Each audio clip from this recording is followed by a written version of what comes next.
I am Sess, and you are tuned into the Teacher Sess podcast. Now, the podcast market, let's keep it 100, is oversaturated. So you can easily be pressing the stop button right now and going on to the next one. But don't.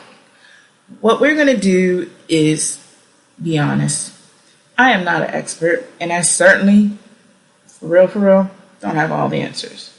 But what we will be doing is we're going to learn in the next 12 months, that's a year, on how to break that cycle, how we are going to create, notice I said we, generational wealth, have the house you desire, and of course, live your best life.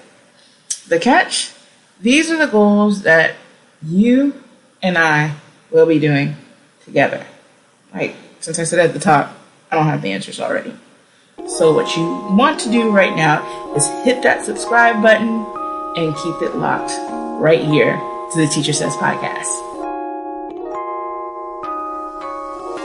All right, we are back. We are tuned in and we are ready to rock and roll.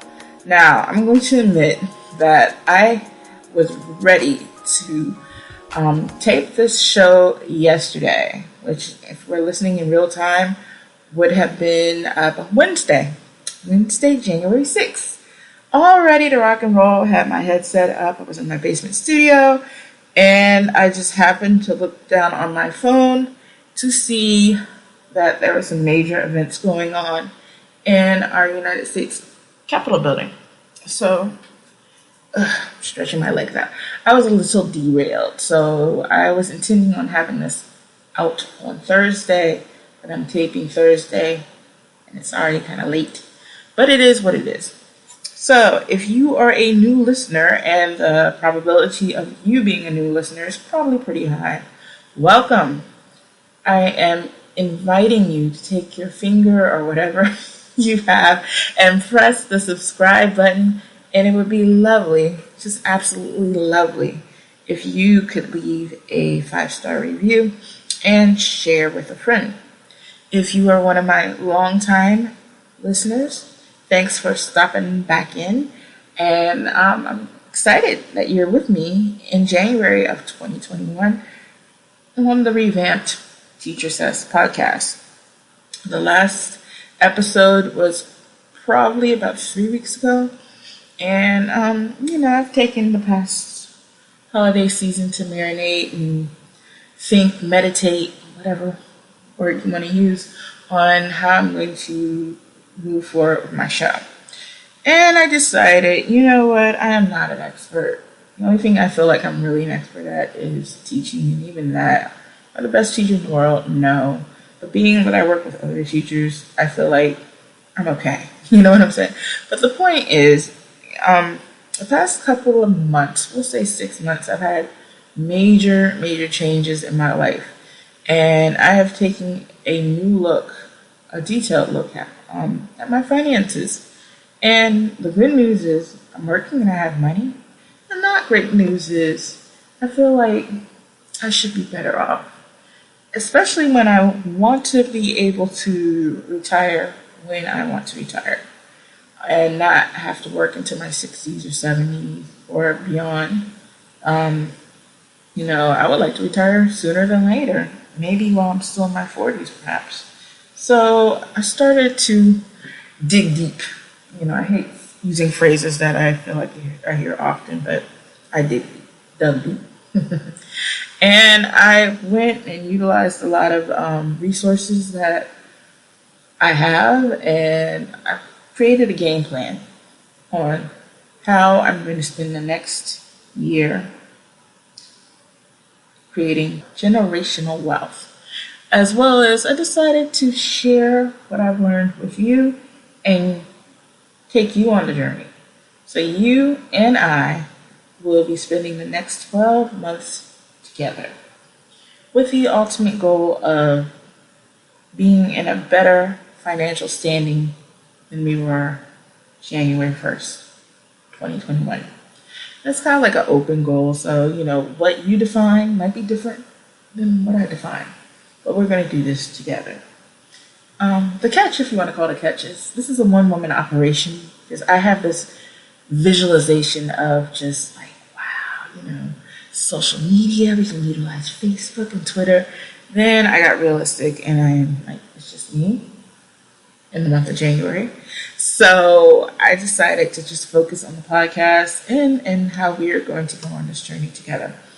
So I was thinking about my finances and applying some of the strategies that I've been reading in a book that I think we should all be reading for the next month. The book that I'm reading that I have found to be so inspirational is a book by the financial influencer, Tony Robbins. The name of the book is Money Master the Game, 7 Simple Steps to Financial Freedom. As I said before, the author is Tony Robbins. You know what? And I'm going to get into my first strategy even before I really get into and dive deep into the book. The book itself was it wasn't difficult for me to find, but I've said it before. For my new listeners, I'm going to say it for you. I have not actually cracked open a book to read in a minute. What I do is I'm the queen of audiobooks. I have found out I love audiobooks. Did not know that, but I love them because of the fact I can do other things and still listen and get the message of the book, right? So I had a subscription to Audible. There's nothing wrong with Audible. It would be lovely if one day Audible could be a partner with the show.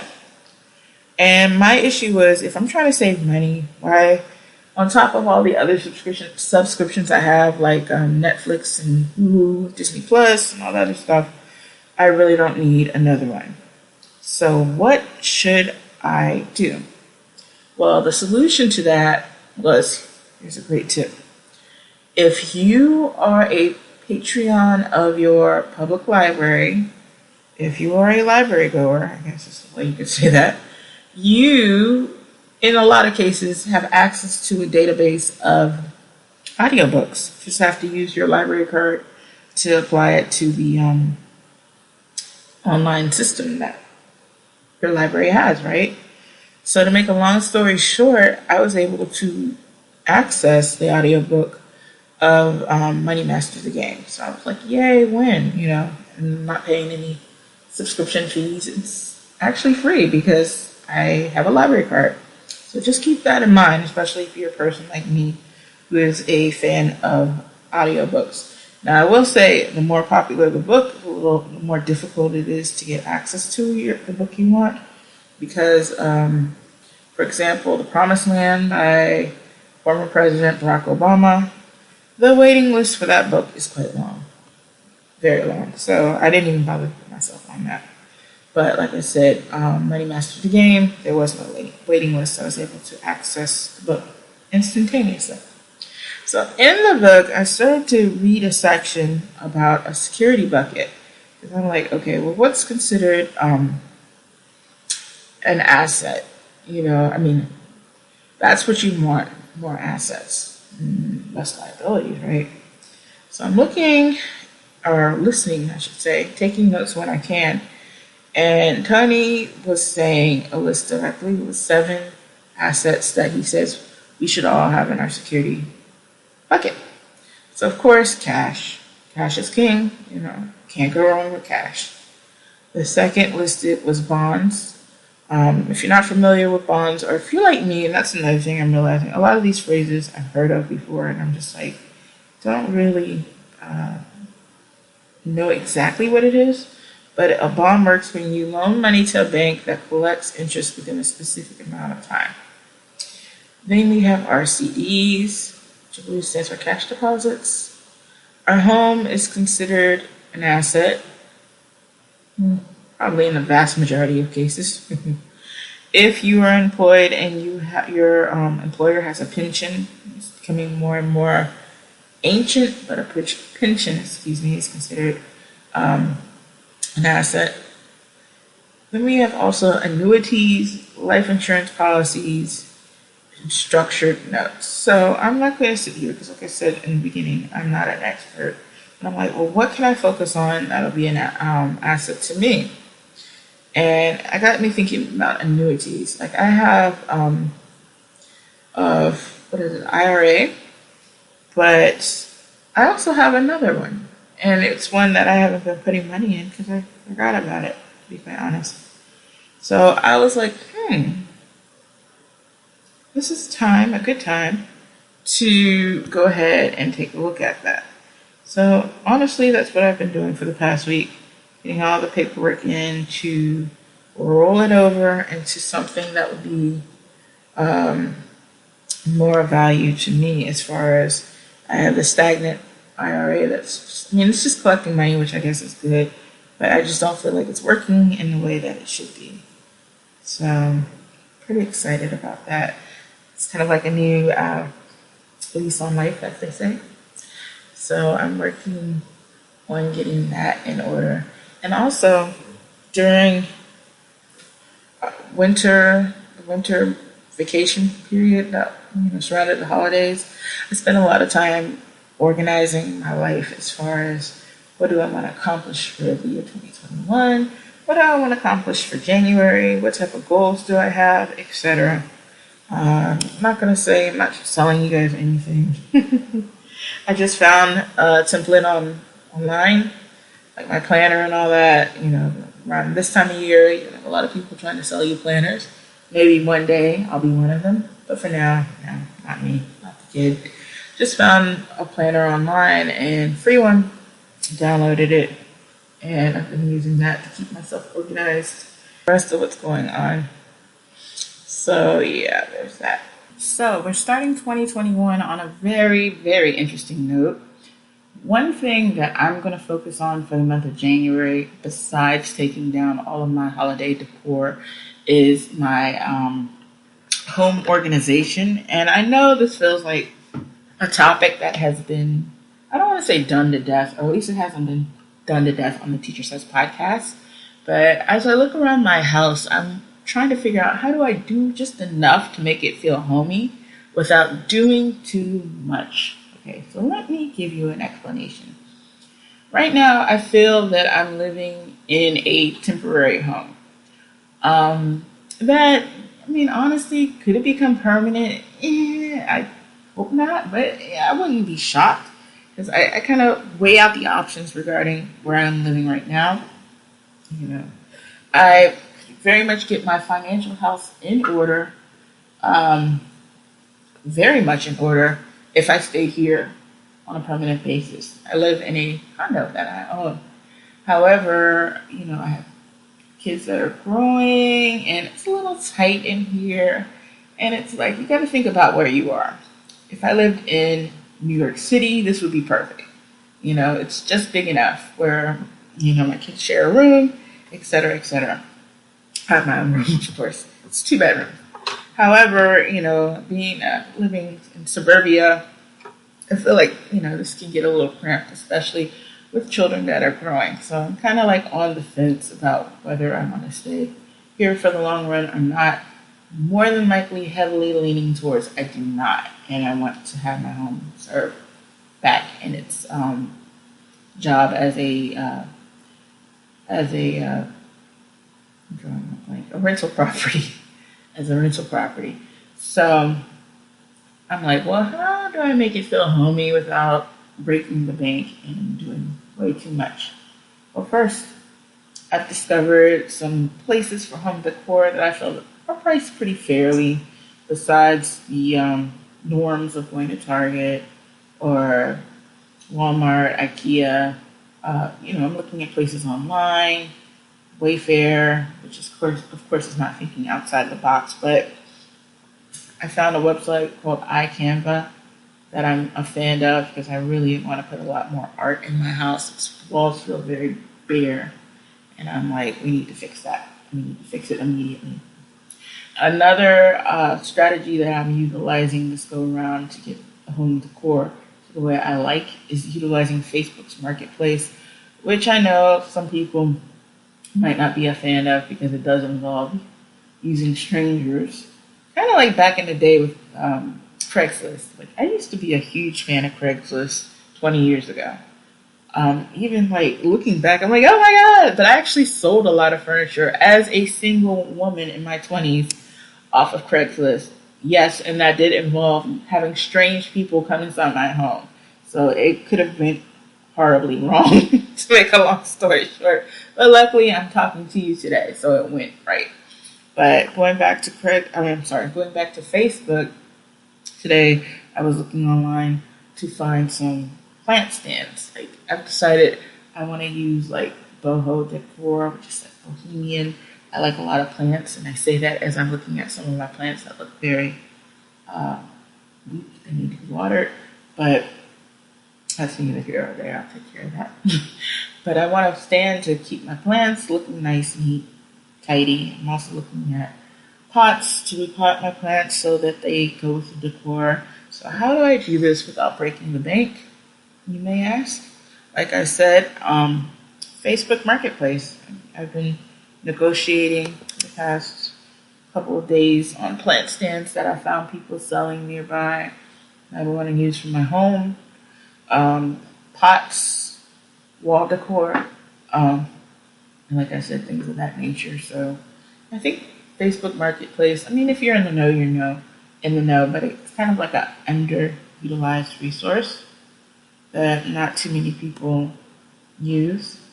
So I'm planning on spending a lot more time on Facebook Marketplace in addition to the websites that a lot of people use, like Wayfair, IKEA. I'm fortunate where I live near an IKEA, so it's not a big to-do to go back and forth. I mentioned Target, thrifting, which I actually like thrifting, but I have like a love-hate relationship with thrifting because I have to be in the mood. Thrift stores can be, at least the ones that I go to, pretty big and also pretty disorganized. So you gotta be in the mood to kind of go through all the material and things of that nature. I know last week I went to Ross and I came up big at Marshall's, looking at home decor as far as getting my kitchen organized, like my pots and pans organized, and I wanted to get my spice rack in place. So now I'm talking about it. I hit up TJ Maxx and Home Goods stores, the Home Goods store, which I was kind of disappointed with last week. I didn't really have much that I wanted. And no, there's another place I'm thinking that I cannot think of the name at the moment. Oh, Bed Bath and Beyond, which always utilize coupons or promo codes. And here's my quick tip that if you're in the know, you're in the know regarding this, but I always Google promo codes when I'm purchasing things to see if there are items that I can use to lower the price of whatever I'm buying. Although they're not a sponsor of the show, Honey is a great resource because it's like an app that you can use that'll do the searching for you for finding promo codes. And I'm also hands-on, so I'll look myself. Like, I'm a huge fan of Bath and Body Works, so anytime I shop there, if it's not the annual sale, I'm always looking through via Google to see if they have a promo code I can use. So there's that. Okay. And lastly, what I want to talk about today is I finally joined the cult of the tribe of people who use air fryers. I have to say, I'm pretty impressed. I have, I believe it's called like a hot pot air fryer. I bought a large one, or rather, I did something I hardly ever do. I actually used my gift cards to get it because I'm always saying, I love gift cards. I'm going to use a gift card, blah, blah, blah. Then I kind of hold my gift cards hostage and I never use them. So they'll just sit there. I'm always under the mind frame of, I'll use it when I need it, when I'm like flat broke and I just, don't have any money and absolutely have to have it. Or on the flip side, like if they're from Target, I'll keep them in my purse and just say, if I'm at Target and I just want to use it for something that I really don't need. Well, to make a long story short, this year I decided to do something different.